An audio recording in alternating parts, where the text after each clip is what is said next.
我回来了，姐，快出来帮我拿东西。王一博的声音响起，三人皆是一愣，猛然想起来他是说过这几天会回来，没想到这么快。三人一看桌上的资料，默契地互看一眼，匆忙收拾起来。王清给了他们一个眼神，自己先出去帮王一博拿东西，拖延时间。王爸爸立马将手里的资料都塞到茶几下的抽屉里。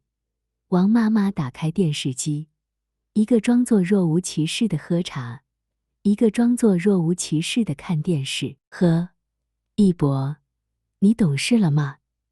第一次回家过年还知道带东西了。王清笑着帮王一博将大包小包的东西搬进家里。王妈妈一看，也上前帮忙。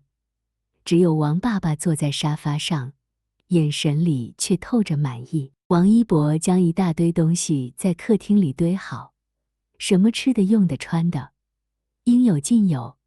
弄完后，他满头大汗地笑道：“我就说让他不需要买那么多，他又不听，非要买。”原本还乐呵呵的王妈妈一听到这些，脸色垮下来，转身回到了座位上，不吭气了。王爸爸的脸上的笑容也收了回去，低头拿起茶杯，喝起茶来。只有王清笑道：“肖战还挺有心，这些东西花了他不少钱吧？”王一博看到父母的态度，虽然早有心理准备，却也很不高兴，只点点头道：“是花了不少钱，不过他比我节省，这些年存的钱差不多都花我身上了。你一个小孩子家的，都没认识多少人，怎么知道社会是什么样的？”王爸爸忍不住插嘴：“爸，放心吧，战哥，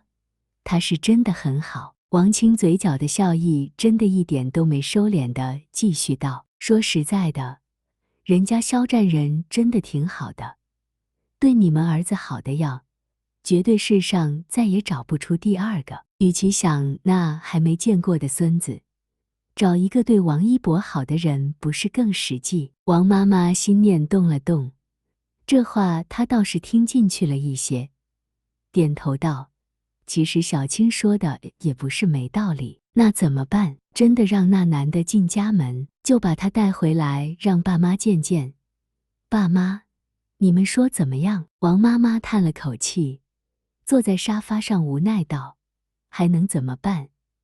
小博和小青都夸他这也好，那也好，听别人说那么多，还不如亲自去见见。”王妈妈抓住老头子的手，想了想，突然道：“老公，我想见见那个肖战。”王爸爸也坐下思考了一阵。王爸爸咳嗽一声：“这也不是不可以，总归我们也想知道是个什么人让你这么死心塌地的。”真的。王一博嘴角挂起笑意，他知道，只要爸妈肯见肖战，那就是同意两人的意思了。肖战回到片场，心情很好，还特意请众人喝奶茶。在众人的一片道谢声中，肖战也难得的拿着一杯奶茶，边喝边烘手。他的手机便响了起来，不用看也知道是谁。他打开视频，果然，王一博那张放大版的脸出现在了手机里。战哥，真帅！仔仔，别闹，我哪有你帅呀？王一博犹豫了一下，试探性地问道：“哥，如果，我是说如果啊，我爸妈知道我们的关系，不同意，怎么办？”肖战愣了下，随即露出一丝无奈的笑意，点头道：“不同意才是正常的，那就等呗。我努力，多接点活，想法子将你养得白白胖胖的。说不定哪天叔叔阿姨觉得自己儿子又胖又丑了，实在是嫁不出去，勉为其难就同意了呢。哥，我和你说认真的。”肖战笑道：“我也是认真的啊，不管是你父母还是我父母，能同意那才叫奇怪了。其实既然双方家里都不同意，要不我们还是算了，哥，要不今年过年你跟我回家吧。王一博突然问道。我和我爸妈说了你的事情。肖战听到这句，心里咯噔一下，盯着王一博说道：一博，你怎么不再等等？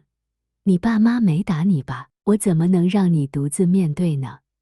这是我们2个人的事情，我可没你想的那么弱小，我可是一博爱，很厉害的好吧？肖战本来低落的心情，又被他这一句话戳中了笑点，又扬起了明媚的笑容。一博，你可真自恋。肖战当天下午就买了飞洛阳的机票，而此时在家里的王一博完全不知道肖战已经在来洛阳的路上了。王一博此时正在给肖战发消息道：宝宝在干什么？怎么一直不理我？很忙吗？肖战刚下飞机，把手机打开，消息的震动响个不停，打开看了一眼，全是小朋友给他发的。他正准备给王一博打个电话和他说一下，王一博却比他快了一步。肖战找了一个稍微安静一点的地方，才接起了电话。喂，狗仔仔，你已经2个多小时没有回我消息了，你老实交代吧。肖战没有说话，给他发了一个位置共享，然后才悠悠地说道：现在无家可归了，求博哥收留。王一博打开了位置共享，发现肖战在洛阳的机场，激动地跳了起来，连忙套上衣服就出门了。电话还没挂断，在另外一边的肖战隔着屏幕都能感觉到王一博激动的心情，而他自己也很高兴。王一博直接骑着他的大摩托就去接人了。20分钟左右，王一博到了机场，肖战一眼就认出了那个骑大摩托的男孩子，抬腿向他走去。对上哥哥专注的视线，王一博仿佛被那深潭般的双眸蛊惑了，只是痴痴地看着，连话都不知道怎样接下去，凝视着眼前还在别扭的小孩。肖战笑了，走过去，捏捏小孩的脸道：喂，仔仔，带我回家好不好？想见你，只想见你，未来过去，我只想见你。